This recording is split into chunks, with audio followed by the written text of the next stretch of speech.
Kalau dibilang pertumbuhan ekonomi 5%, berarti kita 5% lebih tinggi daripada tahun sebelumnya.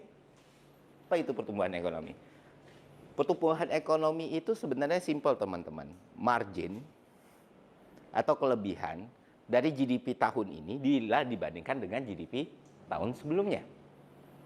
Nah, kita masuk lagi ke pertanyaan selanjutnya.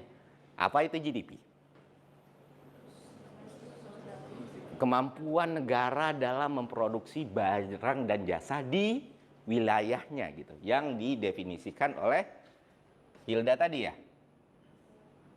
Nah, rumus untuk menentukan pertumbuhan ekonomi adalah GDP tahun real dikurang GDP tahun sebelumnya dibagi GDP tahun sebelumnya kali 100%, maka dapatlah pertumbuhan ekonomi. Nah, inilah yang didefinisikan sebagai pertumbuhan ekonomi, teman-teman. Kalau tahun ini ekonomi kita lebih baik, produksi barang kita lebih baik, volume transaksi lebih baik, pendapatan lebih baik, konsumsi lebih baik, bila dibandingkan dengan tahun sebelumnya, maka kita dianggap tumbuh.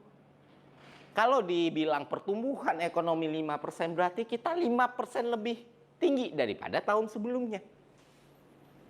Jadi selalu komparasinya year on year. Tahun sebelumnya. Jadi kalau dibilang 10%, berarti 10% lebih baik dari tahun sebelumnya. Itulah kenapa kalau kita bicara pertumbuhan ekonomi, teman-teman, setiap negara bisa sangat berbeda. Nih,